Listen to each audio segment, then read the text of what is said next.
இஸ்லாம் குருமார்களை தள்ளிவிட்டது. மற்ற இடத்தில் போப்பு வரையிலும் வரிசையாக இருக்கிறது. இந்து மதத்தில் சாமிகள் குருக்கள் எல்லாம் இருக்கிறார்கள். அவர்களின் வழியாக அவர்களுடைய பரிந்துரையின் பேரில் நாம் சிலவற்றை அடைய முடியும் என்றெல்லாம் நம்பிக்கை இருக்கிறது. இங்கே நீயும் நானும் காதர பாச்சா என்னிடம் நேரடியாக பேசலாம், உன்னுடைய கோரிக்கையை நேரடியாக வைக்கலாம். அல்லாஹ் உன்னுடைய பிடரி நரம்புக்கு பக்கத்தில் இருக்கிறான், நீ பேசுவதை உடனே கேட்பான். இவ்வளவு நெருக்கமாக கடவுள் வேறு எந்த சமயத்திலும் இல்லை. உன்னுடைய பிடரி நரம்புக்கு பக்கத்தில் நான் இருக்கிறேன், நீ கூப்பிடு, நான் கேட்பேன். பள்ளிவாசலே உங்களுக்கு தேவையில்லை. நான் ஒவ்வொரு கூட்டத்திலும் சொல்வேன், பள்ளிவாசல் உங்களுக்கு எதுக்கு? எங்களுக்கு சிதம்பரத்தில் கோயில் வேண்டும், நடராஜர் வேண்டும், சிலை வேண்டும், அதை பார்ப்பதற்கு அங்கே செல்ல வேண்டும். உங்களுக்கு ஒன்றும் இல்லை, முன்னால் சிவர் தான் இருக்கிறது, உங்களுக்கு முன்னால் இருக்கிறவனுடைய முதுகு தான் இருக்கிறது. உங்களுக்கு எதுக்கு பள்ளிவாசல்? கீழே தெருவில் இருக்கிற அகமதுவும் மேலே தெருவில் இருக்கிற முகமதுவும் ஒன்று கூடுவதற்குத்தான் பள்ளிவாசல். இல்லாவிட்டால் அவனவன் வீட்டில் இருந்தே வழிபடலாம், ஒட்டகத்தின் மீது விழுந்து வழிபடலாம், ரயிலில் வழிபடலாம், போகின்ற போது தெருவில் ஓரத்தில் இருந்து வழிபடலாம். எந்த ஒன்றும் அவன் இறைவன் உருவமற்றவன். ஆகவே அவனை எங்கிருந்தும் வழிபட முடியும் என்றாலும் பாங்கு சொல்லி ஒரு குறிப்பிட்ட நேரத்தில் தொழவாருங்கள், எல்லாம் வல்லவன் இறைவன் தொழவாருங்கள், அல்லாஹு அக்பர் என்று உங்களை ஒவ்வொரு நேரத்திலும் அழைத்து ஒரு இடத்தில் கூட வைத்து தொழ வைப்பதற்கு காரணம் உங்களுக்குள் ஒரு கூட்டுறவு ஏற்பட வேண்டும் என்பதுதான். அந்த கூட்டுறவின் மூலம் ஒரு உம்மாவை கட்ட நினைக்கிறான். ஒவ்வொரு சென்னையிலும் சரி மற்ற இடங்களிலும் சரி ஒரு உம்மாவை கட்டிவிட்டான். இந்தோனேசியாவில் இருக்கிற முஸ்லீமோடும், சீனாவிலே இருக்கிற முஸ்லீமோடும், மலேசியாவில் இருக்கிற முஸ்லீமோடும் உம்மாவை கட்ட வேண்டாமா? நீங்கள் தமிழர்கள் முஸ்லீம்கள் என்று உங்களை தனித்தவன் விடமாட்டான். தமிழர்கள் என்ற அடையாளத்தை எல்லாம் விட்டு விடு. அப்துல்லாவாக வா, மெக்காவுக்கு வா. சீனன் இருப்பான், அவனுக்கும் பேர் வகாப் என்று தான் இருக்கும். சீனனுக்கு பக்கத்தில் நீனும் உட்கார்ந்த தொழு, அல்லாஹு அக்பர் என்று சொல்லுகிற போது சீனன் என்பதும் காயல்பட்டினத்துக்காரன் என்கின்ற வேற்றுமையும் முற்றிலுமாக மறைந்துவிடும். ஜனநாயகம் என்பது நல்ல அமைப்பில்லை, சிறுபான்மையினருக்கு நல்ல அமைப்பில்லை. That is a majoritarian rule. 51 பேர் சொல்வதை 49 முட்டாள் கேட்க வேண்டும். நீங்கள் 8 பேர் தானே இருக்கிறீர்கள் தமிழ்நாட்டிலே. வங்காளத்தில் 30 பேர் இருக்கிறீர்கள், உத்தரப்பிரதேசத்தில் 20 பேர் இருக்கிறீர்கள், இந்தியா முழுவதும் சேர்ந்து 30 கோடி இருக்கிறீர்கள். ஆனால் அது நல்ல தொகை. உங்களுக்கு தீர்வு சொல்வதற்காகத்தான் நான் இங்கே வந்திருக்கிறேன், எனக்கு தோன்றிய தீர்வை. ஆக மொத்தம் காஷ்மீர் என்பது நாசமாக்கப்பட்டு விட்டது. இது ஒரு இந்து ராஷ்டிரா, இது ஒரு இந்து தேசம் என்பது நிலைநாட்டப்பட்டு விட்டது. ஆக இந்து தேசம் என்கின்ற சொல்லே இருக்கக்கூடாது. நம்முடைய அடிப்படை சட்டத்தில் செக்குலரிசம் இருக்கிறது, சமய சார்பின்மை. ஆறுமுகத்துக்கு மதம் உண்டு, அப்துல்லாவுக்கு மதம் உண்டு, அந்தோணிக்கு மதம் உண்டு, ஆனால் அரசுக்கு மதம் இல்லை. இதுதான் செக்குலரிசம். அந்தோணிக்கு மதம் உண்டு, ஆறுமுகத்துக்கு மதம் உண்டு, அப்துல்லாவுக்கு மதம் உண்டு, அரசுக்கு மதம் இல்லை. அரசு மதம் அற்றது. எல்லா மதங்களும் இங்கே ஒரே மாதிரியாக நடத்தப்படும் என்பது அதனுடைய பொருள். இது நம்முடைய அடிப்படை சட்டத்தில் இருக்கிறது. சமய சார்பின்மை தூக்கி எறியப்பட்டு விட்டது, எல்லாமே மாறிவிட்டது. ஏன் என்று கேட்பதற்கு மெஜாரிட்டி அவர்களுக்கு இருக்கின்ற வரையிலும் ஏன் என்று நீங்கள் கேட்க முடியாது. ஜனநாயகம் என்பது மைனாரிட்டி மக்களுக்கு எதிரானது. முத்தலாக் சட்டம் உங்களுக்கு எதிரானது, ஷாபானு சட்டம் உங்களுக்கு எதிரானது, காஷ்மீர் சட்டம் உங்களுக்கு எதிரானது, இப்பொழுது வக்ஃபும் உங்களுக்கு எதிராக செய்யப்பட இருக்கிறது. இப்பொழுது என்ன செய்யலாம் என்று தீர்வு மட்டும் சொல்லிவிட்டு நான் விடைபெறுகிறேன். என்றைக்கும் ஜனநாயகம் என்பது உங்களுக்கு எதிராகத்தான் இருக்கும். சிறுபான்மை மக்களுக்கு எதிரானது தான் ஜனநாயகம். ஜனநாயகம் நல்ல அமைப்பில்லை. அதுக்கு ஒரே ஒரு சிறப்புண்டு, 5 ஆண்டுகள் கழித்து மாற்றலாம் என்று. வேறு ஒரு சிறப்பும் அந்த ஜனநாயகத்தில் கிடையாது. முட்டாள்களை ஆட்சிக்கு கொண்டு வருவது ஜனநாயகம் தான். அறிவுடையவன் வர முடியாது, எந்த அறிவுடையவனும் நாடாள முடியாது. ராஜாஜி மாதிரி நாடாண்டவர்கள் ரொம்ப அபூர்வம். அது வரலாற்றில் ஒரு முறை நடக்கும். மற்றபடி முட்டாள்கள் தான் நாடாளுவார்கள். இதுதான் ஜனநாயகத்தின் தன்மை. நீங்கள் இப்பொழுது 4 எம்எல்ஏக்களை பெற்றிருக்கிறீர்கள், 2 எம்பிக்களை பெற்றிருக்கிறீர்கள். எங்களுக்கும் பிரதிநிதிகள் இருக்கிறார்கள் என்று சொல்கிறீர்கள். அவர்கள் போய் என்ன செய்தார்கள்? உங்களுக்கு என்ன செய்ய முடியும்? என்ன செய்ய முடியும்? அவர்கள் சும்மா அப்துல் கலாமை ஜனாதிபதி ஆக்குவார்கள், ஆனால் உங்களுக்கு எதிரான சட்டங்களை செய்வார்கள். ஜாக்கிர் ஹுசைனை ஜனாதிபதியாக ஆக்குவார்கள், உங்களுக்கு எதிரான சட்டங்களை செய்வார்கள். ஆகவே நீங்கள் இந்த பிரதிநிதித்துவ மோசடியில் மயங்கி விடுவீர்கள். Representative nature. ஜாக்கிர் ஹுசைன் நம்முடைய ஆள் தானே ஜனாதிபதியாக இருக்கிறார், அப்துல் கலாம் நம்முடைய ஆள் தானே ஜனாதிபதியாக இருக்கிறார் என்று பாராளுமன்றம் வேறு வகையாக செயல்படும், உங்களை முடக்கிவிடும். ஆகவே நீங்கள் ஒரு ஹரிஜன் மேலே போவதனாலே எல்லா ஹரிஜன்களும் மேலே போவதில்லை. ஒரு முஸ்லீம் ஜனாதிபதி ஆவதனாலே முஸ்லீம்களுடைய சிக்கல்கள் தீர்வதில்லை. நீங்கள் இந்த பிரதிநிதித்துவ ஜனநாயகத்தில் மயங்காதீர்கள். நீங்கள் ஒன்றுமே செய்ய வேண்டாம், எல்லாம் இந்த நாட்டுக்கு கட்டுப்பட்டிருங்கள். ஒன்றே ஒன்று மட்டும் செய்யுங்கள். எங்களுக்கு உரிமை தராத இந்த ஜனநாயகத்தில் 4 பேரும் நாங்கள் 2 பேரும் பாராளுமன்றத்திற்கு வந்து என்ன செய்ய போகிறோம்? நாங்கள் வாக்களிக்கவில்லை. நீங்கள் எங்களுடைய உரிமைகளை எங்களுடைய விருப்பப்படி முடிவு செய்து கொள்ள அனுமதிக்கின்ற போது நாங்கள் வாக்களிக்கிறோம் என்று சொல்லிவிட்டீர்கள். உலகம் பூராவும் கவனிக்கும். கொஞ்ச நாளில் இந்த நாடு கிடுகிடுத்து போய்விடும். மிலாது நபி என்பது ஒவ்வொரு ஆண்டும் கொண்டாடப்படுவது. சென்ற ஆண்டும் இதே காமராஜர் அரங்கத்தில் நான் கலந்து கொண்டேன். ஆகவே ஒவ்வொரு முறையும் பேசினாலும் பேசுவதற்கு இன்னமும் எஞ்சி இருக்கிறது, அவ்வளவு இருக்கிறது குரானில். நான் இப்பொழுது ஒரு புத்தகம் எழுதி கொண்டிருக்கிறேன், முடிக்கின்ற தருவாயில் இருக்கிறது. நவம்பர் முதல் வாரத்தில் அந்த நூல் வெளியிடப்படும் என்று நான் கருதுகிறேன். உங்களில் தகுதியான மக்களை கொண்டு அந்த நூலை வெளியிடுவதற்கு விரும்புகிறேன். அந்த நூலுக்கு பெயர் அல்லாஹ் வடிவமைத்த அழகிய சமூகம்.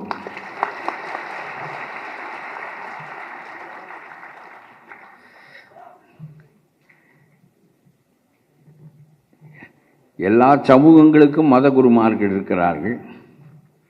ஆனாலும் அல்லாஹ் ஒரு சமூகத்தை நேரடியாக கையில் எடுத்தான். நம்பிக்கையாளர்களே என்று அவர்களை அழைத்தான். நம்பிக்கையற்றவர்களை பற்றி அல்லாஹ்வுக்கு கவலை இல்லை. அவர்கள் சைத்தானோடு சேர்ந்தவர்கள், எப்படியோ தொலையட்டும்.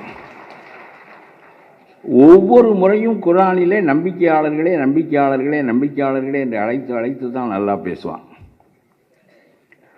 ஆகவே பலமுறை இந்த உலகத்தில் கடவுள் எத்தனையோ தடவை முயற்சி செய்து மனித குலத்தை மாற்றுவதற்கு பல நபிகளை அனுப்பி ஒரு முறை கோபம் கொண்டு அழித்து விடுவது என்று முடிவெடுத்து கடைசியிலே நோவாவை மட்டும் கப்பலில் அனுப்பி இப்படி எத்தனையோ முயற்சிகள் செய்த பிறகு அல்லாஹ் கடைசியாக ஒரு முடிவெடுத்து இறுதியாக நான் செய்கின்ற முடிவு என்று நபிகள் நாயகத்தை தீர்க்கதரிசியாக கொண்டு அவரை முகமதுவை கையில் எடுத்து இந்த குர்ஆனை அவர் வழியாக இந்த சமூகத்திற்கு கற்பித்து ஒரு புதிய சமூக அமைப்பு ஒன்றை கட்டியமைக்க அல்லாஹ் விரும்பினான். அந்த சமூகம், அதனால தான் புத்தகத்திற்கு தலைப்பிட்டேன், அல்லாஹ் வடிவமைத்த அழகிய சமூகம். இது பிறரால் வடிவமைக்கப்பட்ட சமூகம் இல்லை. நீங்கள் என்ன செய்ய வேண்டும், எப்படி வாழ வேண்டும், எதை கடைபிடிக்க வேண்டும், யாரோடு உறவு கொள்ளக்கூடாது, யாரை பகைக்க வேண்டும், யாரோடு நட்பு கொள்ள வேண்டும் என்று எல்லாவற்றையும் அல்லாஹ் பேசுகிறான். எல்லாவற்றையும் எல்லா நேரத்திலும் பிஸ்மில்லா சொல்லிவிட்டு எல்லா காரியங்களையும் தொடங்குங்கள் என்று குர்ஆனினுடைய ஒவ்வொரு அத்தியாயத்திலும் பிஸ்மில்லா சொல்லித்தான் தொடங்குகிறது. குர்ஆனுக்கு ஒரே ஒரு இடத்தில் மட்டுமல்ல, குர்ஆனினுடைய ஒவ்வொரு பகுதியிலும் பிஸ்மில்லா சொல்லித்தான் தொடங்குவார்கள். ரொம்ப அழகாக அல்லாஹ் சொல்வான், பிஸ்மில்லா சொல்லிவிட்டு எந்த காரியத்தையும் நீங்கள் செய்யுங்கள் என்பது இஸ்லாத்தில் ஒரு பெரிய சிறப்பு. பிஸ்மில்லா சொல்லிவிட்டு கொலை செய்ய முடியாது, பிஸ்மில்லா சொல்லிவிட்டு களவு செய்ய முடியாது, பிஸ்மில்லா சொல்லிவிட்டு வஞ்சிக்க முடியாது, பிஸ்மில்லா சொல்லிவிட்டு ஏமாற்ற முடியாது. சொல்லி பாருங்கள், கொலை செய்வதற்கு முன்னால் கூட பிஸ்மில்லா என்று சொல்லி பாருங்கள், கொலை செய்வதை விட்டு விடுவீர்கள். ஆகவே பிஸ்மில்லா சொல்வது என்பது எதற்காக என்றால், நாம் எடுத்துக்கொண்ட காரியம் சிறப்புற நிறைவேற வேண்டும் என்பதற்காக மட்டுமில்லை, தவறான காரியங்களை நாம் செய்துவிடக்கூடாது என்று தடுக்கின்ற அரணாக பிஸ்மில்லா இருக்கிறது.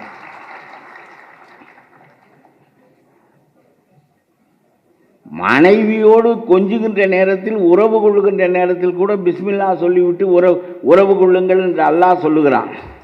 அந்த அவசரத்தில் உங்களுக்கு ஞாபகம் இருக்க வேண்டும் என்பதுதான் பெரிய சிரமமே தவிர,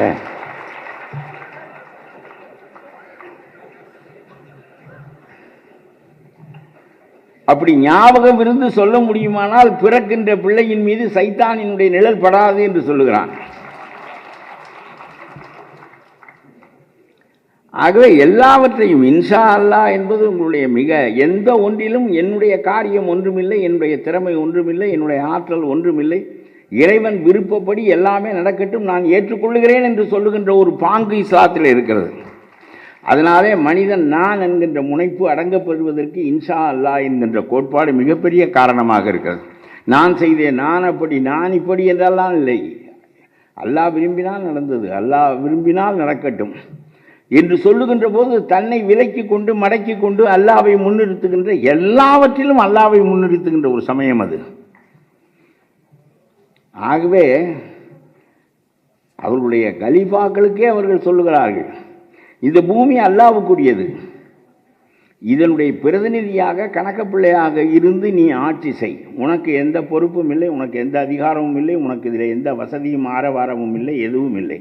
அல்லாஹ்வினுடைய பூமி, அல்லாஹ்வினுடைய மக்கள், அவர்களை ஆட்சி செய்கின்ற உரிமை மட்டும்தான், அவர்களுக்காக காரியம் செய்கின்ற உரிமை மட்டும்தான் கலிஃபாக்களுக்கு உண்டு என்று சொல்லப்பட்டதினாலே, நபிகளால் நேரடியாக உருவாக்கப்பட்ட 4 கலிஃபாக்கள் வந்ததினாலே அந்த கலிஃபாக்களுக்கு பிறகு அத்தகைய ஆட்சி உலகத்தில் யாராலும் தர முடியவில்லை. எல்லாவற்றிலும் ஒரு கருத்து இருக்கிறது. ஆனால் நான் ஒவ்வொரு முறையும் குர்ஆனை படிக்கின்ற போது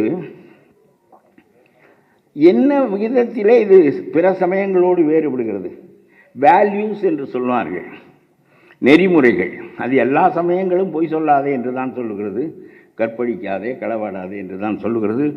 எல்லா சமயங்களும் ஒரே மாதிரியான ஒழுகலாறுகளை, நீதிகளைத்தான் பேசுகின்றன. அப்படியானால் இந்த ஒழுகலாறுகளை, நீதிகளை கடைப்பிடிக்கின்ற கூட்டத்தை எப்படி வடிவமைத்தால் அவர்கள் அதை கடைப்பிடிப்பார்கள் என்பதற்கு குர்ஆன் வேறுபடுகிறது. எல்லா மதங்களிலும் நீங்கள் உலமாக்கள் இங்கே வந்திருக்கிறீர்கள், இமாம்கள், ஆனால் உங்களை அதிகாரமற்றவனாகத்தான் அல்லாஹ் வைத்திருக்கிறான். நீங்கள் வழிபாட்டை முன்னின்று நடத்துவதற்குரியவர்களே தவிர நீங்கள் மத குருமார்களும் இல்லை. உங்கள் வழியாகத்தான் அல்லாஹ்விடம் பேச வேண்டும் என்ற கட்டாயத்தை இஸ்லாமியர்களுக்கு அவர்கள் ஏற்படுத்தவும் இல்லை. நேரடியாக நிறம் பேசு என்று அல்லாஹ் சொல்லுகிறான். அல்பாத்திகாவில் தோற்றி வாயில் ஒவ்வொரு முறையும் அந்த 7-8 வரிகளையும் ஒவ்வொரு வழிபாட்டிலும் நீங்கள் சொல்லுகிறீர்கள். வாழ்நாள் முழுவதும் ஒரு நாளைக்கு 5 தடவை சொன்னால் வாழ்நாள் முழுவதும் எத்தனை தடவை சொல்லுகிறீர்கள்? அருளாளன், எனக்கு வழிகாட்டு, உன்னிடமே எல்லாவற்றுக்கும் நான் கையேந்தி நிற்கின்றேன் என்கின்ற ஒவ்வொரு முறையும் நீங்கள் வழிபட்டு ஒவ்வொரு முறையும் அவன் நீங்கள் நம்பிக்கை கொள்ளுகின்ற மனிதராக, சரணாகதி அடைகின்ற மனிதராக ஆன பிறகுதான் அல்லாஹ் உங்களை கையில் எடுக்கிறான். ஆகவே இமாம்கள் அந்த வழிபாட்டை முன்னின்று நடத்துகின்றவர்களே தவிர அவர்கள் குருமார்கள் இல்லை. இஸ்லாம் குருமார்களை தள்ளிவிட்டது. மற்ற இடத்தில் போப்பு வரையிலும் வரிசையாக இருக்கிறது. இந்து மதத்தில் சாமிகள், குருக்கள் எல்லாம் இருக்கிறார்கள். அவர்களின் வழியாக அவர்களுடைய பரிந்துரையின் பேரில் நாம் சிலவற்றை அடைய முடியும் என்றெல்லாம் நம்பிக்கை இருக்கிறது. இங்கே நீயும் நானும் காதர பாச்சா என்னிடம் நேரடியாக பேசலாம், உன்னுடைய கோரிக்கையை நேரடியாக வைக்கலாம். அல்லாஹ் உன்னுடைய பிடரி நரம்புக்கு பக்கத்தில் இருக்கிறான், நீ பேசுவதை உடனே கேட்பான். இவ்வளவு நெருக்கமாக கடவுள் வேறு எந்த சமயத்திலும் இல்லை. உன்னுடைய பிடரி நரம்புக்கு பக்கத்தில் நான் இருக்கிறேன், நீ கூப்பிடு, நான் கேட்பேன் என்று அல்லாஹ் சொல்லுகிறான். ஆகவே முதல் வேறுபாடு குருமார்கள் இல்லாத சமயம், அல்லாஹ்வோடு நேரடியாக தொடர்பு கொள்ள ஒரு இஸ்லாமியனால் முடியும் என்று கருதப்படுகின்ற ஒரு சமயம் ஒன்று. 2வது, 5 கட்டளைகள், 5 தூண்களின் மீது இஸ்லாம் கட்டப்பட்டிருக்கிறது. முதலாவது கலிமா, அது எல்லாரும் சொல்லுகிறவர்கள் தான் முஸ்லீம்களாக முடியும். அப்புறம் 2 தொழுகை சார்ந்தது. 1 5 வேளை தொழுகை. பள்ளிவாசலே உங்களுக்கு தேவையில்லை. நான் ஒவ்வொரு கூட்டத்திலும் சொல்வேன், பள்ளிவாசல் உங்களுக்கு எதுக்கு? எங்களுக்கு சிதம்பரத்தில் கோயில் வேண்டும், நடராஜர் வேண்டும், சிலை வேண்டும், அதை பார்ப்பதற்கு அங்கே செல்ல வேண்டும். உங்களுக்கு ஒன்றும் இல்லை, முன்னால் சிவர் தான் இருக்கிறது, உங்களுக்கு முன்னால் இருக்கிறவனுடைய முதுகு தான் இருக்கிறது. உங்களுக்கு எதுக்கு பள்ளிவாசல்? கீழே தெருவில் இருக்கிற அகமதுவும் மேலே தெருவில் இருக்கிற முகமதுவும் ஒன்று கூடுவதற்குத்தான் பள்ளிவாசல். இல்லாவிட்டால் அவனவன் வீட்டிலிருந்தே வழிபடலாம், ஒட்டகத்தின் மீது விழுந்து வழிபடலாம், ரயிலில் வழிபடலாம், போகின்ற போது தெருவில் ஓரத்திலிருந்து வழிபடலாம். எந்த ஒன்றும் அவன் இறைவன் உருவமற்றவன். ஆகவே அவனை எங்கிருந்தும் வழிபட முடியும் என்றாலும் பாங்கு சொல்லி ஒரு குறிப்பிட்ட நேரத்தில் தொழவாருங்கள், எல்லாம் வல்லவன் இறைவன் தொழவாருங்கள், அல்லாஹு அக்பர் என்று உங்களை ஒவ்வொரு நேரத்திலும் அழைத்து ஒரு இடத்தில் கூட வைத்து தொழ வைப்பதற்கு காரணம் உங்களுக்குள் ஒரு கூட்டுறவு ஏற்பட வேண்டும் என்பதுதான். அந்த கூட்டுறவின் மூலம் ஒரு உம்மாவை கட்ட நினைக்கிறான்.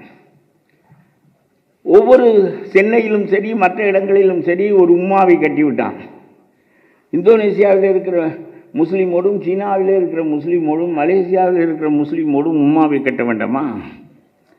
நீங்கள் தமிழர்கள் முஸ்லீம்கள் என்று உங்களை தனித்தவன் விடமாட்டான். தமிழர்கள் என்ற அடையாளத்தை எல்லாம் விட்டு விடு. அப்துல்லாவாக வா, மெக்காவுக்கு வா.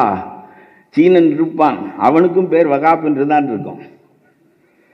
சீனனுக்கு பக்கத்தில் நீனும் உட்கார்ந்து தொழு, அல்லாஹு அக்பர் என்று சொல்லுகிற போது சீனன் என்பதும் காயல்பட்டினத்துக்காரன் என்கின்ற வேற்றுமையும் முற்றிலுமாக மறைந்துவிடும். ஒரே சிந்தனை தான் இருக்கும், அல்லாஹு அக்பர். ஆகவே நாடுகளின் வழியாக உன்னுடைய அடையாளம் இல்லை, நபிகளின் வழியாகத்தான் உன்னுடைய அடையாளம். நாடுகள் என்பது இருக்கின்றன. கோடுகளெல்லாம் நாம் போட்டுக்கொண்டவை, அல்லாஹ் போட்டான்.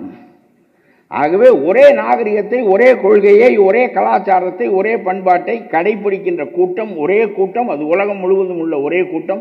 அவர்கள் பெயர்கள் ஒரு மாதிரி இருக்கும். அவர்களுடைய சரியத் சட்டம் ஒன்றுதான், அவர்களுடைய குர்ஆன் ஒன்றுதான் அவர்களுக்கு வழிகாட்டி. அல்லாஹ் ஒருவன் தான் அவர்களுக்கு கடவுள். அது சீனன் என்றும் காயல்பட்டினத்துக்காரன் என்றும் இந்தோனேசியாக்காரன் என்றும் எந்த வேறுபாடும் இல்லை என்று நாடுகளின் கோடுகளை அழித்து ஒரு உலக மனிதனை இஸ்லாத்தின் வழியாக உருவாக்குவதற்கு அல்லாஹ் முயன்றார். அதுவே ஒரு உம்மாவை கட்டுவதற்கு பள்ளிவாசலுக்கு அழைத்து உங்களுக்கு ஒரு உம்மா கட்டப்படுகிறது, மெக்காவுக்கு அழைத்து உலக உம்மா கட்டப்படுகிறது. மறுபடியும் நீங்கள் எல்லாரோடும் இணைந்து அல்லாஹு அக்பர் என்று சொல்லுகின்றவனெல்லாம் மொழி வேறுபட்டாலும் நாடு வேறுபட்டாலும் எது வேறுபட்டாலும் அவன் ஒன்றுதான். இது இஸ்லாத்தின் தனித்தன்மை. ஒரு உம்மா, மற்றவனெல்லாம் தனி மனிதன் மேல்நிலையை அடைவதற்கு நீதிகள் சொல்லப்பட்டன. இங்கே தனி மனிதன் மேல்நிலை அடைவதற்கும் நீதிகள் வழங்கப்படுகின்றன. அதே சமயத்தில் வட்டி வாங்கக்கூடாது, பண்டிகரி சாப்பிடக்கூடாது என்பதெல்லாம் தனி மனிதன் மேம்படுவதற்கான நீதிகள். ஆனால் உங்களை அந்த நீதிகளின் வழியாக மட்டுமல்லாமல் உங்களை ஒரு கூட்டமாக உருவாக்குவதற்கு அவன் முயலுகிறான். அந்த உம்மாவை உள்ளூரிலும் உருவாக்குகிறான், அந்த உம்மாவை உலகத்திலும் உருவாக்குகிறான். அதற்காகத்தான் 5 கட்டளைகளில் ஒன்றாக ஹஜ் யாத்திரையை சொன்னான். இது 2வது வேறுபாடு. உங்களுக்கு குருமார்கள் இல்லை என்பது முதல் வேறுபாடு. உங்களை உம்மாவாக ஆக்கி உங்களுடைய நாட்டு அடையாளங்கள், மொழி அடையாளங்கள் எல்லாவற்றையும் அழித்துவிட்டு உங்களை ஒரு இஸ்லாமியனாக, நபிகளை பின்பற்றுகிறவனாக, அல்லாவை வழிபடுகின்றவனாக மட்டுமே உங்களை ஆக்குவது இன்னொரு கோட்பாடு. 2வது நிலை. 3வது நிலை ஒன்று சொல்லுகிறேன். வேறு எந்த சமயத்திலும் இல்லாத ஒன்றை சொல்லுகின்றேன். அவர் இந்த 5ல் 4 விடுங்கள். 2 தொழுகை குறித்தது, ஒன்று பெருநோன்பு குறித்தது, இன்னொன்று ஜகாத் குறித்தது. நடுத்தரமாக இருக்கின்றவன் கூட 40 ரூபாயில் 1 ரூபாயை கட்டாயமாக கொடுக்க வேண்டும். கொடுக்காவிட்டால் அவன் இஸ்லாமியனாக இருக்க முடியாது. ரொம்ப ஏழை வயிற்றுக்கு இல்லாதவனை தவிர மற்ற எல்லாரும் ஜகாத் கொடுக்க வேண்டும். உலகத்தில் பிறருக்கு கொடுத்தால், உதவி செய்தால் நல்ல நிலை கதி கிடைக்கும் என்று சொல்லிய மதங்கள் உண்டு. ஆனால் நல்ல கதி கிடைப்பது அப்புறம் இருக்கட்டும், ஜகாத் கொடுக்காவிட்டால் நீ இஸ்லாமியனாக இருக்க முடியாது என்று நபிகள் அல்லாஹ் வரையறுத்தார்கள். ஆகவே ஒவ்வொரு நாளும் உன்னை பற்றிய கவலையோடு இல்லாதவனை பற்றிய கவலையையும் கொஞ்சம் உங்களோடு சேர்த்து விடுகிறார். அது ஒன்றோடு அவர் நிறுத்தவில்லை, அவர் வக்ஃபு செய்ய சொல்கிறார். நடுத்தர வர்க்கத்தைச் சேர்ந்தவர்கள் ஜகாத் கொடுத்தால் போதும். ஆனால் மேல்நிலையில் உள்ளவர்கள், பெரும் வசதி உள்ளவர்கள் வக்ஃபு செய்ய வேண்டும் என்று அவர் சொல்லுகிறார். எப்படியெல்லாம் வரையறுக்கிறார் பாருங்கள். ஒரே சட்டத்தின் கீழே நீங்கள் வாருங்கள் என்றால் எப்படி வருவீர்கள்? நபிகள் நாயகம் ஒரு பெரிய பணக்காரனிடம் பேசிக்கொண்டிருக்கிறார். அவன் நபிகளிடம் ரொம்பவும் அப்படி கிறங்கி போயிருக்கிறான். அவன் சொல்லுகிறான், நபிகளே, என்னுடைய சொத்து முழுவதையும் இஸ்லாத்திற்கு எழுதி வைத்து விட வேண்டும் என்று விரும்புகிறேன், வக்ஃபு செய்ய வேண்டும் என்று விரும்புகிறேன் என்று அவன் சொல்லுகிறான். சொன்னவுடன் நபிகள் நாயகம் ரொம்ப மகிழ்ச்சி என்று சொல்லுகிறார். என்னுடைய சொத்து முழுவதையும் கொடுக்க விரும்புகிறேன் என்று சொல்லுகிறான். தலையை அசைத்து வேண்டாம் என்று சொல்லுகிறார். உலகத்திலே எல்லாவற்றையும் கொடுத்து விடு என்று சொல்லுகின்றவர்கள் உண்டே தவிர, கொடுப்பது புண்ணியம் என்று சொல்லுகின்றவர்கள் உண்டே தவிர, அவ்வளவையும் கொடுக்க வேண்டாம் என்று மறுதளித்தார் நபிகள். தலையை ஆட்டினார். சரி, முழுவதையும் கொடுப்பதற்கு நபிகள் ஒப்புக்கொள்ளவில்லை. 3ல் 2 பங்கை நான் கொடுக்கிறேன் என்று அவன் சொல்லுகிறான். மறுபடியும் தலையை ஆட்டி மறுதளிக்கிறான். 3ல் 1 பங்கை கொடுக்கிறேன் என்று சொல்லுகிறான். நபிகள் அமைதியாக இருக்கிறார். அதிலிருந்து தான் வக்ஃபு செய்வது என்பது 3ல் 1 பகுதியாக இஸ்லாத்தில் வரையறுக்கப்படுகிறது. ஏனென்றால் அப்பொழுது ஒரு விளக்கம் சொல்லுகிறார். நீ மேட்டிமையோடு சிறப்போடு வாழ்ந்தது போல உனக்கு பின்னால் வருகின்ற உன்னுடைய குடும்பமும் மேட்டிமையோடு சிறப்பாக வாழ வேண்டும். எல்லாவற்றையும் நீ கொடுத்து விட்டு போய்விட்டால் அந்த குடும்பம் நடுத்தருவில் இருக்கும் என்று சொல்லுகிறார். 2வது, உலகத்தில் 3ல் 1 தான் ஏழை என்பது இஸ்லாத்தினுடைய கணக்கு, உலகத்தின் கணக்கும் அதுதான். 3ல் 1 பகுதியினர் ஏழைகள், பிறரால் புறக்கப்பட வேண்டியவர்கள். ஆகவே 3ல் 1 பகுதியை நீ கொடுத்தால் போதும், உன்னுடைய குடும்பம் மற்றவற்றை வைத்துக் கொள்ளட்டும். அந்த 1 பகுதியை கொண்டு நாம் ஏழைகளினுடைய பசியை ஆற்றிவிடலாம் என்று அவர் சிந்தித்தார். அவர் ஒருவருக்குத்தான் தன்னுடைய சமூகத்தில் ஏழைகள், சோற்றுக்கு இல்லாதவர்கள், வாய் உலர்ந்தவர்கள் இருக்கக்கூடாது என்கின்ற எண்ணம் இருந்தது. அதனாலே உன்னுடைய சொத்தை ஒரு முறை கொடுத்து விட்டால் அது அல்லாவுக்கு போய்விடும், அதை திரும்ப வாங்க முடியாது. வக்ஃபு என்கின்ற சொல்லுக்கு ஓட்டத்தை நிறுத்துவது என்பது பொருள். வக்ஃபு என்ற சொல்லுக்கு ஒவ்வொரு சொத்து இவரிடம் அவருக்கு கைமாறும், அவரிடமிருந்து இவருக்கு கைமாறும், இப்படியே சொத்து கைமாறிக்கொண்டே இருக்கிறதே. கைமாறுகின்ற அந்த சொத்து கைமாறுகின்ற முறையை நிறுத்தி அல்லாவுக்கு கொடுத்து விட்டால் பிறகு கைமாற்றல் ஏற்படாது. அவ்வளவுதான், கொடுத்தது தான். அந்த சொத்து அல்லாவின் பேரிலேயே 500 ஆண்டுகளுக்கு இருக்கும். ஆகவே சொத்து கைமாறுவது என்பதை நிறுத்துவதுதான் வக்ஃபு என்பதனுடைய பொருள். ஒரே இடத்தில் அந்த சொத்தை கொடுத்து விடு, அல்லாவிடம் கொடுத்து விடு, திரும்ப வராது. அதற்கு முத்தல்வியெல்லாம் நீங்கள் நியமித்துக் கொள்ளலாம், எப்படி வேண்டுமானாலும் நீங்கள் என்ன வேண்டுமானாலும் செய்து கொள்ளுங்கள் என்று சொல்லுகிறார். ஆனால் அந்த சொத்து மட்டும் மக்களுக்கு பயன்பட வேண்டும் என்று விரும்புகிறார். இது 3வது சிறப்பு. ஒன்று, இமாம்களை இடைநிலை மனிதர்களாக வைத்துக் கொண்டாரே தவிர மத குருவாக ஏற்றவில்லை. ரொம்ப சாதாரண முஸ்தபா என்னிடம் நேரடியாக பேச வேண்டி நீ குறுக்கே வராதே, தள்ளி நெல் என்று சொல்லிவிட்டார். ஒன்று. 2வது, அவர் இந்த தர்மம் செய்வதை கட்டாயமாக இஸ்லாமியனாக இருப்பதற்குரிய கட்டாயமாக அவர் ஆக்கினார். 3வது, ஒரு தன்னிலை சமூகத்தை, தன்னிறைவு சமூகத்தை, செல்ஃப் சஃபிஷியன்ட் சொசைட்டி. அது நீங்கள் சீனாவிலே வாழுங்கள், இந்தியாவிலே வாழுங்கள், இந்தோனேசியாவிலே வாழுங்கள், நீங்கள் தன்னிறைவாக வாழ வேண்டும், யாரையும் எதிர்பார்த்து வாழக்கூடாது, அரசு தேவை இல்லாமலே நீங்கள் நிலை பெற வேண்டும் என்பதற்காகத்தான் இந்த வக்ஃபு முறையை ஏற்படுத்தி உங்களில் வசதியானவர்கள் பாடுபட்டு பொருளை தேடிக்கொள்ளுங்கள், வசதி இல்லாதவர்கள் 1/3 பங்கு கொடுத்து 1/3 பங்கு ஏழைகளை உங்களோடு இணைத்து கொண்டு சென்று விடுங்கள். உங்களுக்கு எதற்கு அரசாங்கம்? அரசாங்கத்தின் தயவு உங்களுக்கு எதற்கு? ஒரு செல்ஃப் சஃபிஷியன்ட் சொசைட்டி, தன்னிறைவு சமூகம். இல்லாதவன் எவனும் கிடையாது, வயிற்று பசியோடு இருக்கின்றவன் எவனும் கிடையாது, எல்லாருக்கும் அல்லாஹு அக்பர் என்கின்ற சிந்தனையை தவிர வேறு எதுவும் கிடையாது என்று ஏழைகளையும் உங்களோடு இணைத்து தன்னிறைவு சமூகத்தை அவர் உருவாக்கிவிட்ட காரணத்தினால் நான் சொல்லுகிறேன், you need no government, you need no government. ஒரே ஒரு மதம்தான் அரசின் தயவில்லாமல் வாழ முடியும். நீங்கள் பாகிஸ்தானில் இருக்க வேண்டும் என்றில்லை, சவுதி அரேபியாவில் இருக்க வேண்டும் என்றில்லை, நீங்கள் பாலஸ்தீனத்தில் இருக்க வேண்டும் என்றில்லை, இந்தியாவிலே இருக்கலாம், இன்னும் இதைவிட உங்களை மோசமாக நடத்துகிற நாடுகளில் கூட இருக்கலாம். நீங்கள் தன்னிறைவோடு வாழ முடியும் என்று அல்லாஹ் உங்களுக்கு சொல்லியிருக்கிறார். அதை நீங்கள் மறந்து விட்டீர்கள் என்பதை சொல்வதற்காகத்தான் நான் வந்திருக்கிறேன். நீங்கள் ஒரு தன்னிறைவு சமூகம் என்பது உங்களுக்கு தெரியவில்லை. எந்த அரசாங்கமும் உங்களிடம் குறுக்கிட முடியாது. தனித்து நீங்கள் ஒரு தீவு போல் வாழ முடியும். ஆனால் நீங்கள் இப்படி வாழாத காரணத்தினாலே சிரமப்படுகிறீர்கள்.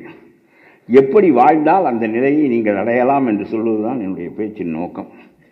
எப்பொழுதும் உள்ள பேச்சுக்கு மாறாக உங்களுக்கு ஏற்பட்ட துயரங்கள் இந்தியாவில் என்ன, அதிலிருந்து நீங்கள் எப்படி விடுபட முடியும், அல்லாஹ் உங்களுக்கு வழி சொல்லி இருக்கிறாரா இல்லையா என்பதை சொல்வதற்காகத்தான் நான் உங்கள் முன்னால் இங்கே நின்று கொண்டிருக்கிறேன். இப்பொழுது உங்களுக்குள்ள பிரச்சனை, ஜின்னா கவலைப்பட்டார், இது ஒரு இந்து நாடாகத்தான் இருக்கும், ஆகவே நீங்கள் தான் பெருவாரியாக இருப்பீர்கள், நாங்கள் சிறுபான்மையாக இருப்போம், ஆகவே எங்களுடைய வாழ்க்கை முறைகள் பாதிக்கப்படும், ஆகவே நாங்கள் தனித்துத்தான் போக வேண்டும் என்று சொன்னார். முக்கியமான செய்தியை மட்டும் உங்களுக்கு சொல்லுகிறேன். நேருவும் காந்தியும் பட்டேலும் ஜின்னாவும் சந்திக்கிறார்கள். காந்தி சொல்லுகிறார், எதனாலே தனியாக போக வேண்டும் என்று சொல்லுகிறீர்கள், ஜின்னா நீங்களே இந்தியாவினுடைய தலைமை அமைச்சராக ஆகிவிடுங்கள் என்று சொன்னவுடன் ஜின்னா நேருவை பார்க்கிறார். ரெடியாக சிம்மாசனத்தில் ஏறுவதற்கு தயாராக இருக்கிற நேரு சொல்கிறார், இந்தியா உடையாமல் இருக்குமானால் பாபுஜி சொல்வாரே, ஆனால் நான் ஒரு கார்ப்பரேஷனுக்கு கூட மேயராக இருக்க தயார் என்று நேரு சொல்லுகிறார். ஜின்னா சிரிக்கிறார். காந்தி, நீங்கள் ஒரு சாகா வரம் பெற்ற மனிதனாக இருந்தால் உங்கள் சொல்லுக்கு இந்த நாடு கட்டுப்படும், நீங்கள் சொல்வதை நான் ஏற்றுக்கொள்வேன். நீங்கள் இறந்து போய்விட்ட பிறகு மோசமானவர்கள் இந்த நாட்டிலே ஆட்சிக்கு வருவார்கள், அவர்களெல்லாம் எங்களை ஒன்றுமில்லாமல் ஆக்கி விடுவார்கள், நீங்களும் நானும் வேறு வேறு வகையான உணவு, வேறு வேறு வகையான உடை, வேறு வேறு வகையான தொழுகை முறை, வேறு வேறு வகையான பண்பாடு, வேறு வேறு வகையான நாகரிகம் உடையவர்கள். அதுவும் நாங்கள் தனித்த ஒரு பெரும் கூட்டம். ஆகவே உங்களோடு சேர்ந்து நாங்கள் இருக்க முடியாது, எங்களை அழித்து விடுவீர்கள். அவர் சொல்லுகிறார், ஜனநாயகம் தானே, நாம் பாதுகாப்பு செய்து கொள்ளலாம் அரசியல் சாசனத்திலே என்று சொல்லுகிறார். Jinnah ஒப்புக்கொள்ளவில்லை.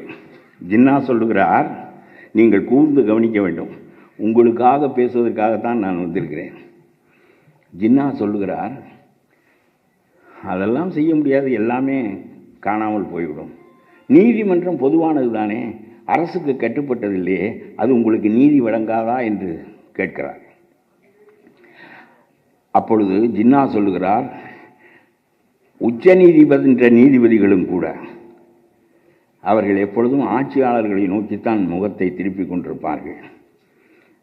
Gandhi, don't you know we are all barristers, don't you know how the Supreme Court works என்று கேட்கிறார். ஆகவே நீதிமன்றம் தனித்த தன்மையுடையது, எல்லாவற்றுக்கும் அப்பாற்பட்டது, அது என்னை காப்பாற்றிவிடும் என்று நீங்கள் சொல்வீர்களே, ஆனால் அது பெரும்பாலும் ஆட்சியாளர்களின் முகத்தை நோக்கித்தான் இருக்கும். மற்றவற்றிலெல்லாம் தனித்தனியாக தீர்ப்புகள் வழங்கப்பட்டாலும் நெருக்கடியானவற்றில் அரசை தாண்டி நீதிமன்றங்கள் தீர்ப்பு வழங்குகின்ற முறைகள் இருக்க முடியாது. நானும் நீங்களும் நேருவும் பட்டேலும் 4 பேரும் வக்கீல்கள், நாம் இதை அறிய மாட்டோமா என்று கேட்கிறார். அது நடந்ததா என்றால் நடந்தது, நடந்ததா என்றால் நடந்தது. பாபர் மசூதி இடிக்கப்பட்டது, அதன் மீது ராமர் கோயில் கட்டப்பட்டது. ராமர் கோயில் கட்டப்பட்டது நியாயப்படுத்தப்பட்டது. Jinnah was right, Gandhi was wrong. Democracy democracy is not for the minorities, it is a majoritarian rule. ஆகவே காஷ்மீர் அழிக்கப்பட்டது. 370வது பிரிவு. நேரு நினைத்தார், காந்தியிடம் பேசியதும் ஜின்னாவிடம் பேசியதும் நேருவுக்கு நினைவிலே இருந்தது. நேரு அப்பொழுது நேரு நினைக்கிறார், ஷேக் அப்துல்லா காஷ்மீரை, பாகிஸ்தானில் உள்ள காஷ்மீரை குறிக்கிறது. பாகிஸ்தான் என்ற நாடே காஷ்மீரின் மீது உருவாக்கப்பட்ட நாடு தான். எஸ் சிந்துவை குறிக்கிறது, பி பஞ்சாபை குறிக்கிறது, காஷ்மீரை குறிக்கிறது. இந்த 6 நாடுகளையும் சேர்த்து தான் நான் ஒரு நாடாக ஆக்குகிறேன் என்று சொன்னால், ஒரு நாடு இந்த பக்கம் வந்து விட்டது. ஜின்னா அந்த கவலையிலேயே செத்து விட்டான். ஆஹா, ஒரு முஸ்லீம் நாடு முஸ்லீமோடு இல்லாமல் இந்துக்களோடு சேர்ந்து கொண்டு விட்டதே. அப்படியானால் நம்முடைய கொள்கை, நாம் we are a separate race என்கின்ற நம்முடைய கொள்கை தோற்று போய்விட்டதா? எப்படி இவர்கள் போன? ஆமாம், ஜின்னா தோற்கவில்லை. இப்பொழுது காஷ்மீரில் நடந்திருக்கிற காரியங்கள் எல்லாம் ஜின்னா தோற்கவில்லை, காந்தியும் நேருவும் தான் தோற்று விட்டார்கள் என்பதை காட்டுகிறது. நேருவிடம் பேசினார். என்ன சொன்னார் ஜின்னா? ஒரு பெருவாரியான மக்கள், அவர்கள் ஓட்டு போடுகிறவர்கள் எண்ணிக்கை பெரிதாக இருக்கிற போது பார்லிமெண்டில் நம் சிறுபான்மை மக்கள் நசுக்கப்பட்டு விடுவார்கள், அவர்களுக்கு எதிராக சட்டங்கள் செய்யப்படும் என்று சொன்னார். இதனால் ஷேக் அப்துல்லா சொல்லுகிறார், இது மாதிரி சட்டங்கள் செய்து விடாதபடி அரசியல் சாசனத்தின் அடிநிலையில் எங்களுக்கு பாதுகாப்பு நீங்கள் வழங்குவதாக இருந்தால் உங்களோடு சேருகிறோம் என்று ஷேக் அப்துல்லா சொல்லுகிறார். என்ன செய்ய வேண்டும் என்று கேட்கிறார். இந்த நாட்டுக்கு 2 பாராளுமன்றம் வேண்டும் என்று சொன்னார் ஷேக் அப்துல்லா. ஒரு பாராளுமன்றம் இந்தியா, இன்னொரு பாராளுமன்றம் காஷ்மீரில் இருக்கும். நீங்கள் போடுகிற சட்டத்தை எல்லாம் நாங்கள் ஏற்றுக்கொண்டால் அங்கே சட்டமாகும், இல்லாவிட்டால் தள்ளிவிடலாம். இந்த உரிமையை எங்களுக்கு தருவீர்களா என்று கேட்டார். தருகிறோம் என்று சொன்னார் நேரு. அவருக்கு இந்த நாடு இந்துக்களின் நாடு இல்லை, முஸ்லீம் மாநிலமும் இங்கே இருக்கிறது, இது உலகத்திற்கு சமய சார்பற்ற நாடாக இருக்க வேண்டும் என்று அவர் விரும்பினார். பெருந்தன்மையானவர் நேரு. சரி, நீங்கள் 2வது பாராளுமன்றம் வைத்துக் கொள்ளுங்கள், எங்களுக்கு ஒரு அரசியல் சாசனம் வேண்டும். நீங்கள் சொல்லுகிற சட்டங்களை எல்லாம் எங்களுடைய அரசியல் சாசனத்தில் முன்வைத்து நாங்கள் நிறைவேற்றி கொண்டால்தான் எங்களை அதை கட்டுப்படுத்தும். சரியா? சரி என்றார் நேரு. இதையெல்லாம் அரசியல் சாசனத்தில் பேச்சுரிமையை பறிக்க முடியாது, எழுத்துரிமையை பறிக்க முடியாது, கூட்டம் கொடுக்கிற உரிமையை பறிக்க முடியாது என்ற அடிப்படை உரிமைகள் வைத்திருக்கிற அந்த அடிப்படை சட்டத்தில் கொண்டு போய் எங்களுடைய இந்த 2 பாராளுமன்றம் என்ற சட்டத்தையும் நீங்கள் சேர்ப்பீர்களா என்று கேட்டார் ஷேக் அப்துல்லா. 370வது பிரிவின் கீழ் அதை சேர்க்கிறேன் என்று நேரு ஒப்புக்கொண்டார். கோபாலசாமி ஐயங்கார் இதை சட்ட நிர்ணய சபையிலே நிலைநாட்டி பேசினார்.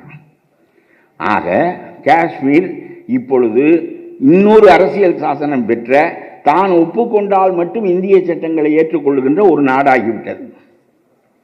அது ஸ்பெஷல் ஸ்டேட்டஸ். இவ்வளவு பாதுகாப்போடு இருந்த அந்த காஷ்மீருடைய சட்டங்கள் கிழித்தறியப்பட்டு விட்டன.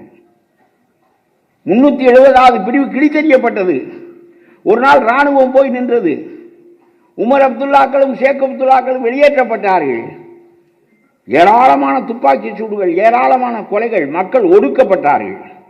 370வது பிரிவு நீக்கப்பட்டது. பாராளுமன்றத்தில், சாதாரண பாராளுமன்றத்தில், எந்த அடிப்படை சட்டத்தையும் சாதாரண பாராளுமன்றத்தில் நீக்க முடியாது, நீக்கினார்கள்.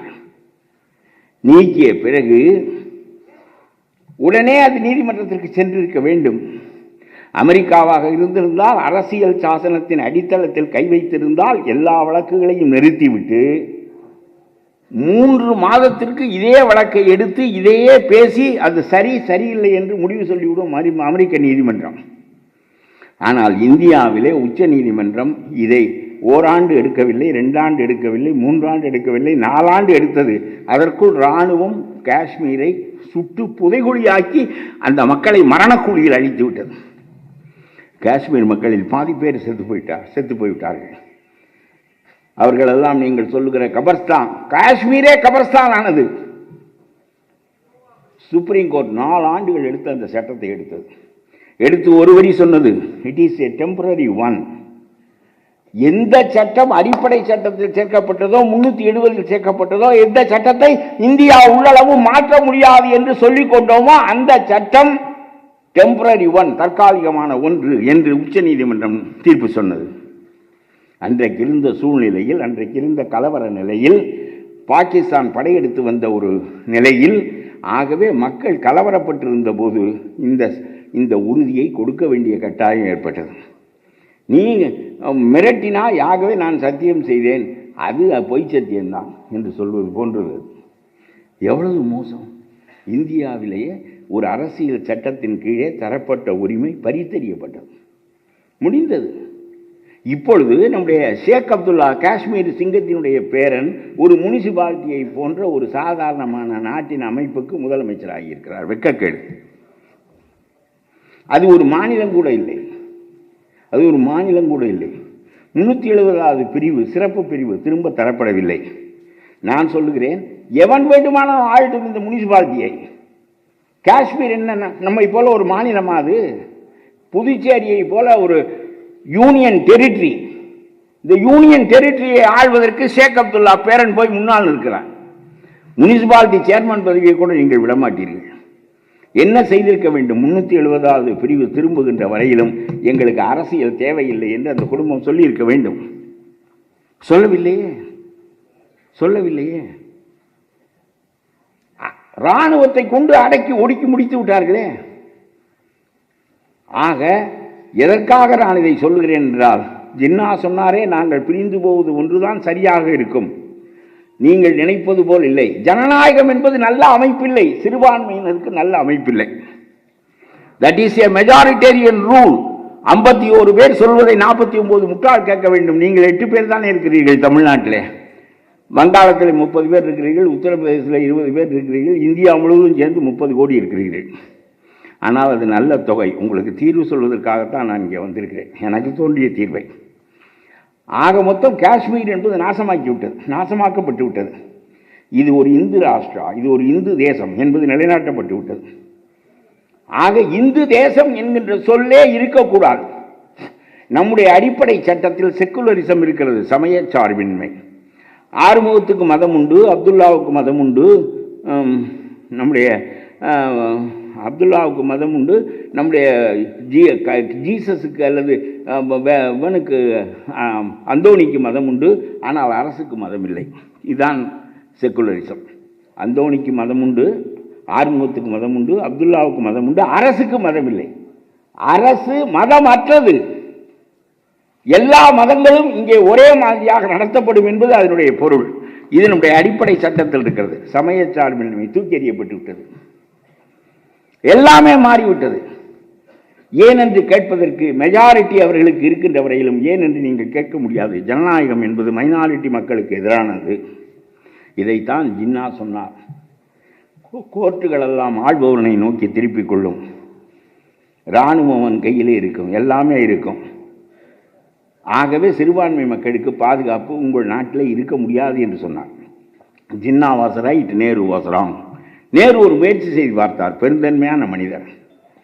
சட்டத்தை மாற்றி அவர்களுக்கு பாதுகாப்பு செய்து கொடுத்தார். பின்னால் வந்த உச்ச நீதிமன்றம் அதை கலைத்து விட்டது. இப்பொழுது இருக்கிற அரசு அதை கலைத்து விட்டது. ஆகவே உங்களுக்கு சொல்லுகிறேன், அது மட்டும் அல்ல, இது காஷ்மீர் பிரச்சனை. முத்தலாக் சட்டம் வந்தது. முத்தலாக் என்பது உங்களுடைய முறை. அதில் ஒரு தவறு நடந்ததாக மோடி சொன்னார். இன்ஸ்டன்ட் தலாக், உடனடியாக தலாக் தலாக் தலாக் என்று 3 தலாக்கையும் ஒரே நேரத்தில் சொல்லுகிறான். அப்படி இன்ஸ்டன்ட் தலாக் சொல்லுவோனுக்கு சிறை தண்டனை 3 ஆண்டு என்று சொன்னார். நான் சொல்லுகிறேன், அப்படி யாரும் சொல்வதில்லை. இஸ்லாத்திலும் அது இல்லை. இத்தாத் காலமெல்லாம் இருக்கிறது. ஒவ்வொரு மாத இடைவெளி விட்டு அவன் சொல்லி கடைசியில் அவள் கருத்தரித்திருக்கவில்லை என்பதெல்லாம் முடிவு செய்யப்பட்டு இத்தாத் காலம் முடிந்த பிறகுதான் அந்த தலாக் முடிவுக்கு வரும். 2 தரம் தலாக் சொல்லிவிட்டு 3ஆம் தரம் சொல்லாமலே இருந்து விட்டால் தலாக் வராது. ரொம்ப அருமையாக வைத்திருக்கிறார். எதற்கு கோர்ட்டிலே போய் நீங்கள் நாசமாக போகிறீர்கள்? அல்லாஹ் விரும்பாத சொல் அது என்றாலும் வேறு வழியில்லை என்கின்ற நிலையில் உங்களுக்குள்ளாக எளிதாக முடிவு செய்து கொள்ளுங்கள் என்று சொல்லுகிறார். இந்துவிலே 5 ஆண்டுகள் போராட வேண்டும் கோர்ட்டில். அவள் கிளவியாகி விடுவாள். அதற்கு பிறகு அவளுக்கு விவாகரத்து வரும். வந்து என்ன பயன்? ஆனால் இதை எளிதாக உங்களுக்குள்ளே முடிவு செய்து கொள்ளுங்கள் என்று சொன்னார். நான் சொல்லுகிறேன், இந்த இன்ஸ்டன்ட் தலாக் என்பது இட் இஸ் இன்வேலிட் என்று நீ நான் ஏற்றுக்கொள்கிறேன். அடுத்தடுத்து தலாக் சொன்னால் அது செல்லத்தக்கது அல்ல, இட் இஸ் இன்வேலிட் என்று நீ சட்டம் செய், நான் ஏற்றுக்கொள்கிறேன். இடைவெளி விட்டு சொல்ல வேண்டும். ஏனென்றால் மனம் மாறுவதற்கு இடைவெளியில் வாய்ப்பு இருக்கிறது. சொல்ல வேண்டும், நீ சொல், நியாயம். அப்படி சொல்லிவிட்டான் என்பதற்காக ஒருவனை கொண்டு போய் 3 ஆண்டு சிறை தண்டனை வைப்பது என்பது முஸ்லீம் பெண் பாதுகாப்பு சட்டமா? அவன் அழிவான், 3 ஆண்டு சிறையில் இருந்து அவனுடைய தொழில் அழியும், அவனுடைய மனைவி சோற்றுக்கு இல்லாமல் தவிப்பால், அவனுடைய பிள்ளைகள் எல்லாம் பிச்சை எடுக்கும். இது முஸ்லீம் பெண்கள் பாதுகாப்பு சட்டமா? முகமது நபிக்கு இல்லாத கவலை தான் மோடிக்கு வந்து விட்டதோ முஸ்லீம் பெண்களை பாதுகாப்பதற்கு. அவர் சிந்திக்காத இவர் சிந்திக்கிறாரோ கேட்கிறேன் நான். ரொம்ப அநியாயமான சட்டம். அந்த சட்டம் நிலைபெற்று விட்டது. உங்களால் ஒன்றும் செய்ய முடியவில்லை. 2, 3வது, இந்த வக்ஃபுவில் இப்பொழுது அவர்கள் நுழைவதற்கு முயல்கிறார்கள்.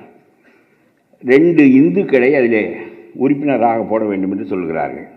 திருவண்ணாமலை கோயிலில் 2 முஸ்லீம்களை போடுவோமா? போடுவோம்.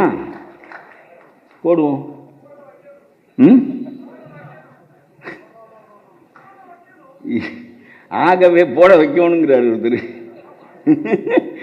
ஆகவே எதற்கு இந்துக்களை அங்கே போடுகிறாய்? 2 பெண்களை போட வேண்டும் என்று சொல்லுகிறாய், 2 முஸ்லீம் பெண்களை போடு. சரி, 2 முஸ்லீம் பெண்களை போடு, அதை பற்றி ஒன்றும் இல்லை. அவர்கள் முஸ்லீம்கள் தான், அதனாலே பிரச்சனை ஒன்றும் இல்லை. அதை விட்டுவிட்டு இந்த வக்ஃபுவை இப்பொழுது அது பாராளுமன்றத்தில் விவாதத்தில் இருக்கிறது. நான் ஒன்றே ஒன்று மட்டும் உங்களுக்கு சொல்கிறேன், இன்னொன்று சொல்ல வேண்டும். ஷாபானுவை சொல்லிவிட்டு நான் போகிறேன். ஒரு 10 நிமிஷத்தில் முடிச்சுக்கிறேன். கொஞ்சம் இந்த ஒரு முக்கியமான ஷாபானு உங்களுக்கு விருப்பம் தான் டக்குன்னு முடிச்சுக்கிறேன். உங்களுடைய பிரச்சனையை தான் நான் பேசுகிறேன். இந்த ஷாபானு வழக்கு, ஒரு பெண் 60 வயதாகிவிட்டது, ஒரு வக்கீல் முஸ்லீம், ஏதோ ஒரு கோபதாபத்தில் தலாக் சொல்லிவிட்டார். முறைப்படி தலாக் சொன்னார், இடைவெளி விட்டு தலாக் சொன்னார். மகர் 3000 ரூபாய் இருந்தது, கொடுத்து விட்டார். அந்த பெண் சொல்லுகிறாள், 60-65 வயதில் இனிமேல் என்னை யாரும் மணந்து கொள்ள மாட்டார்கள், ஆகவே நான் எப்படி வாழ்வது என்று சொல்லி நீதிமன்றத்துக்கு போகிறாள். கீழ் நீதிமன்றம், அடுத்த நீதிமன்றம் எல்லாமே ஷாபானுவுக்கு சார்பாக தீர்ப்பு சொல்லுகிறது. ஏனென்றால் வயது 60, அவளை மணப்பதற்கு இனிமேல் யாரும் இல்லை, அவள் வாழ்வதற்கு வழியில்லை, அவள் ஏழ்மையில் இருக்கிறாள். கடைசியிலே சுப்ரீம் கோர்ட்டும் ஜீவனாம்சம் கொடு என்று சொல்லிவிட்டது. ஆகவே இந்த ஷாபானு வழக்கில் முஸ்லீம் பெரியவர்கள் பூராவும் மத்திய பிரதேசத்திலே ஒரு சின்ன கிராமத்திலே வாழ்ந்தார்கள். ஷாபானு முஸ்லீம் பெரியவர்கள், பணக்காரர்கள், உலமாக்கள் எல்லோரும் கிளம்பி போய்விட்டார்கள் மத்திய பிரதேசத்துக்கு. ஒரு ஒடுக்கமான தெருவில் குனிந்து உள்ளே நுழைய வேண்டிய வீட்டில், நாற்காலி கூட இல்லாமல் வெறும் பாயை விரித்து கொண்டு உட்கார வேண்டிய ஒரு வீட்டில் ஷாபானு வாழ்கிறாள். அந்த வீட்டுக்கு இந்தியாவின் தலையாய முஸ்லீம்கள் எல்லாம் போனார்கள். போய் சொன்னார்கள், ஏம்மா என்னம்மா இப்படி பண்ணிட்ட? ஐயா என்னையா பண்ணேன்? என்னையா நீ சுப்ரீம் கோர்ட்டில் இப்படி தீர்ப்பு வாங்கிட்ட? அது இஸ்லாத்துக்கு எதிரானது இல்லையா? இப்போ நான் என்னையா செய்கிறது? 60 வயசாயிடுச்சு. இனிமேல் யாரும் மணக்க மாட்டார்கள். என்னிடம் பணம் இல்லை, நான் வேலை செய்வதற்கு உடலிலே வலுவில்லை. நான் என்ன செய்யலாம் என்று நீங்கள் சொல்லுங்கள். சரி, உன்னை நாங்கள் பார்த்து கொள்கிறோம், நாங்கள் சொல்வதை நீ கேட்பாயா என்று கேட்கிறேன். இந்த சுப்ரீம் கோர்ட் சொன்ன தீர்ப்பை நான் ஏற்றுக்கொள்ளவில்லை என்றும், இஸ்லாத்தின்படி வாழ்கிறேன் என்றும், ஜீவனாம்சத்தை நான் ஒப்புக்கொள்ள மாட்டேன் என்றும் நீ நேரடியாக சுப்ரீம் கோர்ட்டுக்கு சொல்ல வேண்டும் என்று சொன்னார்கள். உன்னை நாங்கள் பார்த்து கொள்கிறோம் என்று சொல்லிவிட்ட காரணத்தினாலே, சரி ஐயா, நான் இஸ்லாத்திற்கு விரோதமான பெண் இல்லை என்று சொல்லி அவளும் சொல்லிவிட்டார். ஆக சுப்ரீம் கோர்ட் தீர்ப்பு சொல்லி யார் வாதாடினார்களோ அவர்கள் இந்த தீர்ப்பை ஏற்கவில்லை என்று சொன்ன அதிசயம் உலகத்திலே ஷாபானு வழக்கில் நடந்தது. சரி, அதெல்லாம் போகட்டும். நான் சொல்லுகிறேன், மகர் தொகை 3000 இருந்தால் வக்ஃபை அல்லாஹ் ஏற்படுத்தியதனுடைய நோக்கமே ஷாபானு மாதிரியான பெண்களுக்கு உதவுவதற்காகத்தான். மகர் முறை சரி. பெரிய பணக்காரர்கள் 5 லட்சம் 10 லட்சம் என்று மகர் எழுத வேண்டும்.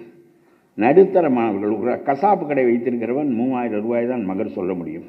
அவன் விவாகரத்து செய்துவிட்டால் அந்த பெண்ணின் பொறுப்பை மறுபடியும் அவள் மணக்காத நிலையில் இருந்தால் அதனுடைய பொறுப்பை வக்ஃபு ஏற்க வேண்டும். நீங்கள் ஏற்பதில்லை, அதனாலே தான் இவர்களெல்லாம் கோர்ட்டுக்கு போகிறார்கள். உங்களுக்கு நான் பொறுப்பு சொல்கிறேன். ஒன்று, மகர் தொகையை கூட்டுங்கள், அவள் வாழ்வதற்குரிய அளவுக்கு. இல்லாவிட்டால் நபிகள் நாயகம் நல்ல மகர் கொடுத்திருக்கிறார். இல்லாவிட்டால் நான் சொல்லுகிறேன், வக்ஃபினுடைய பொறுப்புக்கு அவர்களை தான் கொண்டு வாருங்கள். அது ரொம்ப முக்கியமானது. கடைசியாக ஒன்று சொல்லுகின்றேன். ஆக முத்தலாக் சட்டம் உங்களுக்கு எதிரானது, ஷாபானு சட்டம் உங்களுக்கு எதிரானது, காஷ்மீர் சட்டம் உங்களுக்கு எதிரானது. இப்பொழுது வக்ஃபும் உங்களுக்கு எதிராக செய்யப்பட இருக்கிறது. இப்பொழுது என்ன செய்யலாம் என்று தீர்வு மட்டும் சொல்லிவிட்டு நான் விடைபெறுகிறேன். என்றைக்கும் ஜனநாயகம் என்பது உங்களுக்கு எதிராகத்தான் இருக்கும். சிறுபான்மை மக்களுக்கு எதிரானது தான் ஜனநாயகம். ஜனநாயகம் நல்ல அமைப்பில்லை. அதுக்கு ஒரே ஒரு சிறப்புண்டு, 5 ஆண்டுகள் கழித்து மாற்றலாம் என்று. வேறு ஒரு சிறப்பும் அந்த ஜனநாயகத்தில் கிடையாது. முட்டாள்களை ஆட்சிக்கு கொண்டு வருவது ஜனநாயகம்தான். அறிவுடையவன் வர முடியாது, எந்த அறிவுடையவனும் நாடாள முடியாது. ராஜாஜி மாதிரி நாடாண்டவர்கள் ரொம்ப அபூர்வம். அது வரலாற்றில் ஒரு முறை நடக்கும். மற்றபடி முட்டாள்களால் நாடாழ்வார்கள். இதுதான் ஜனநாயகத்தின் தன்மை. ஆகவே இந்த ஜனநாயகத்தில் நீங்கள் இதையெல்லாம் எதிர்கொண்டு தான் தீர வேண்டும். என்ன செய்வீர்கள்? நான் உங்களுக்கு ஒரு யோசனை சொல்கிறேன். இப்பொழுது நீங்களெல்லாம் மனம் நைந்து போயிருக்கிறீர்கள். இஸ்லாம் என்பது தனித்தன்மை வாய்ந்தது.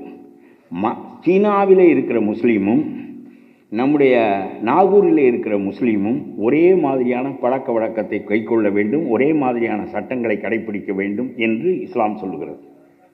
அவன் மகர்தான் கொடுக்க வேண்டும். சீனாவில் உள்ள முஸ்லீமும் மகர்தான் கொடுப்பான். சீனாவில் உள்ள முஸ்லீமுக்கும் தலாக் பொருந்தும். சீனாவில் உள்ள முஸ்லீமுக்கும் உங்களுக்கு என்னவெல்லாம் இருக்கிறதோ அது சீனாவுக்கும் இந்தோனேசியாவுக்கும் இந்தியாவுக்கும் பொருந்தும். ஆகவே நான் சொல்லுகிறேன், நீங்கள் ஒரு உலக மதத்தை சார்ந்த மனிதன். உங்களுக்கு நாடுகள் போடுகிற சட்டங்கள் பொருந்தாது. ஆகவே உங்களை தனியாக ஷரியத் சட்டத்தின்படி நேருவும் காந்தியும் மற்றவர்களும் வாழும்படி செய்தார்கள். இப்பொழுது அந்த ஷரியத் சட்டத்தை எல்லாம் தூக்கிவிட்டு பொதுமை சட்டத்தை கொண்டு வரப்போகிறார்கள். இந்த நிலையில் நீங்கள் செய்வதற்கு ஒன்றே ஒன்று இருக்கிறது. நீங்கள் இந்த அரசாங்கத்தோடு ஒத்துழைக்க வேண்டாம். நான் என்னுடைய அரசியல் அனுபவத்திலிருந்து உங்களுக்கு சொல்லுகின்ற யோசனையை சொல்லிவிட்டு விடைபெறுகின்றேன். அரசாங்கத்தோடு ஒத்துழைக்க வேண்டாம். நீங்கள் வியாபாரம் செய்யுங்கள், ஜிஎஸ்டி கட்டுங்கள், வருமான வரி கட்டுங்கள், சொத்துக்கள் வாங்குங்கள், சொத்துக்களுக்குரிய வரிகளை கட்டுங்கள், எல்லாவற்றையும் நீங்கள் செய்யுங்கள். ஆனால் நீங்கள் வாக்களிக்க போகாதீர்கள். இந்த ஜனநாயகம் பெருவாரியான மக்களுக்குரிய ஜனநாயகம், சிறுபான்மையினருக்குரிய ஜனநாயகம் இல்லை. ஆகவே நாங்கள் எவ்வளவு போராடினாலும் இந்த பாராளுமன்றங்களில் எங்களுக்கு எதிரான சட்டங்களை ஒரே நிமிடத்தில் நிறைவேற்றி விடுவீர்கள். நாங்கள் இதற்கு கட்டுப்பட்டுத்தான் ஆக வேண்டும் என்கின்ற நிலை இருக்கிற காரணத்தினால் நாங்கள் வாக்களித்து என்ன செய்ய போகிறோம்? 30 கோடி பேர் இருக்கிறீர்கள். இந்த நாட்டில் வாக்களிப்பதில்லை என்று நீங்கள் 30 கோடி பேர் ஒன்றாக முடிவு செய்து, ஒரு தலைமையின் கீழ் முடிவு செய்து, நாங்கள் வேறு ஒரு கெடுதலும் அரசாங்கத்துக்கு செய்ய மாட்டோம், நாங்கள் வாக்களிக்க மாட்டோம், இந்த ஜனநாயகம் எங்களுக்கு உரிய நன்மைகளை செய்யவில்லை, நாங்கள் வாக்களிக்கவில்லை என்று சொல்லி நீங்கள் இருந்து விட்டால் உலகம் உங்களை கவனிக்கும். சுற்றி இருக்கிற முஸ்லீம் நாடுகள் எல்லாம் கவனிக்கும், அமெரிக்கா கவனிக்கும், பிரான்ஸ் கவனிக்கும், பிரிட்டன் கவனிக்கும், எல்லாம் கவனிக்கும். ஒரு நாட்டினுடைய 3 அல்லது 4 ஒரு பகுதி மக்கள் இந்த வாக்கெடுப்பில் பங்கு கொள்வதில்லை என்று சொன்னால் அந்த ஜனநாயகம் ஊனமான ஜனநாயகம் என்று உலக நாடுகள் பேசும். நீங்கள் இப்பொழுது 4 எம்எல்ஏக்களை பெற்றிருக்கிறீர்கள், 2 எம்பிக்களை பெற்றிருக்கிறீர்கள், எங்களுக்கும் பிரதிநிதிகள் இருக்கிறார்கள் என்று சொல்கிறீர்கள். அவர்கள் போய் என்ன செய்தார்கள்? உங்களுக்கு என்ன செய்ய முடியும்? என்ன செய்ய முடியும்? அவர்கள் சும்மா அப்துல் கலாமை ஜனாதிபதி ஆக்குவார்கள், ஆனால் உங்களுக்கு எதிரான சட்டங்களை செய்வார்கள். ஜாக்கிர் ஹுசைனை ஜனாதிபதியாக ஆக்குவார்கள், உங்களுக்கு எதிரான சட்டங்களை செய்வார்கள். ஆகவே நீங்கள் இந்த பிரதிநிதித்துவ மோசடியில் மயங்கி விடுவீர்கள். Representative nature. ஜாக்கிர் ஹுசைன் நம்முடைய ஆள்தானே ஜனாதிபதியாக இருக்கிறார், அப்துல் கலாம் நம்முடைய ஆள்தானே ஜனாதிபதியாக இருக்கிறார் என்று பாராளுமன்றம் வேறு வகையாக செயல்படும், உங்களை முடக்கிவிடும். ஆகவே நீங்கள் ஒரு ஹரிஜன் மேலே போவதனாலே எல்லா ஹரிஜன்களும் மேலே போவதில்லை, ஒரு முஸ்லீம் ஜனாதிபதி ஆவதினாலே முஸ்லீம்களுடைய சிக்கல்கள் தீர்வதில்லை. நீங்கள் இந்த பிரதிநிதித்துவ ஜனநாயகத்தில் மயங்காதீர்கள். நீங்கள் ஒன்றுமே செய்ய வேண்டாம், எல்லாம் இந்த நாட்டுக்கு கட்டுப்பட்டிருங்கள். ஒன்றே ஒன்று மட்டும் செய்யுங்கள். எங்களுக்கு உரிமை தராத இந்த ஜனநாயகத்தில் 4 பேரும் நாங்கள் 2 பேரும் பாராளுமன்றத்திற்கு வந்து என்ன செய்ய போகிறோம்? நாங்கள் வாக்களிக்கவில்லை. நீங்கள் எங்களுடைய உரிமைகளை எங்களுடைய விருப்பப்படி முடிவு செய்து கொள்ள அனுமதிக்கின்ற போது நாங்கள் வாக்களிக்கிறோம் என்று சொல்லிவிட்டிருங்கள். உலகம் பூராவும் கவனிக்கும். கொஞ்ச நாளில் இந்த நாடு கிடுகிடுத்து போய்விடும். காந்தி இதை ஒத்துழையாமை என்று சொன்னார். நான் cooperation with the government. Terrorism வேண்டாம், பயங்கரவாதம் வேண்டாம், வாள் வேண்டாம், துப்பாக்கி வேண்டாம், எதுவுமே வேண்டாம். நான் வாக்களிக்க வாக்குச்சாவடிக்கு வரமாட்டேன், எனக்கு பிரதிநிதி தேவையில்லை, என்னுடைய பிரதிநிதிகள் எல்லாம் போய் என்னுடைய சட்டத்தை மாற்ற முடியவில்லை, ஆகவே நான் ஒதுங்கி தனித்திருப்பேன் என்று சொல்லி ஒருவர் அல்ல, இருவர் அல்ல, 30 கோடி மக்களை முடிவு செய்யுங்கள். இந்த நாடு 1 ஆண்டுக்குள் மாறாவிட்டால் நீங்கள் சொல்வதை நான் கேட்கிறேன்.